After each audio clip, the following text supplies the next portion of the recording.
Canoeist David Danyluk doesn't live far from Winnipeg's Assiniboine River, but he tends to spend more time paddling further afield. That's because he doesn't want to risk gliding through the sewage that regularly makes its way into Winnipeg's river system. The sewage dumps are a black mark on the city's reputation, said Danyluk. It's pretty embarrassing. If a child fouls a pool, a buzzer rings and everyone takes off. And here, it's a shrug from the city.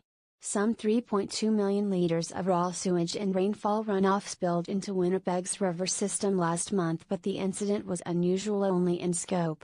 The amount, more than an Olympic-sized swimming pool, was one of the largest spills in years, but was one of about 20 such events that occur each year. The city is planning to spend more than $1 billion and take more than 2 decades to greatly reduce such spills, although they will not be completely eliminated. Winnipeg's problem stems from old infrastructure. About a third of the city relies on a combined sewer system, pipes that collect both raw sewage and runoff from rainfall or melting snow. The combined water is sent to a sewage treatment plant nearly all the time, but in periods of very heavy rain it goes directly into the rivers.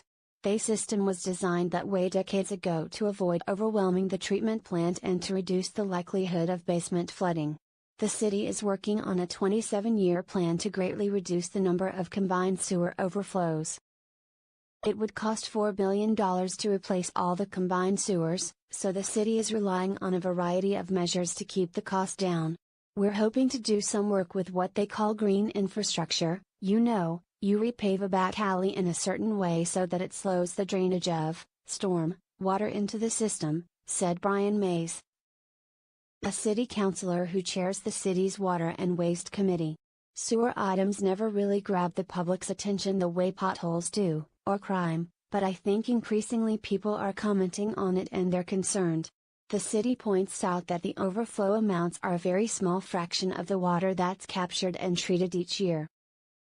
The Lake Winnipeg Foundation, a nonprofit group dedicated to protecting the large body of water into which Winnipeg's rivers flow, says the sewage spill issue is small compared to problems such as phosphorus. Phosphorus from sources that include wastewater can choke oxygen from lakes and promote the growth of algae blooms. The city is also tackling that issue over the long term by upgrading one of its major sewage treatment plants to remove phosphorus. Danyluk agrees phosphorus is a bigger problem, but he said the raw sewage overflows should be a no-brainer.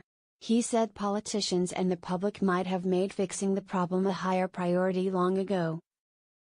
If not for the fact that Winnipeg takes its drinking water from a lake 150 kilometers away in a community straddling the Ontario boundary.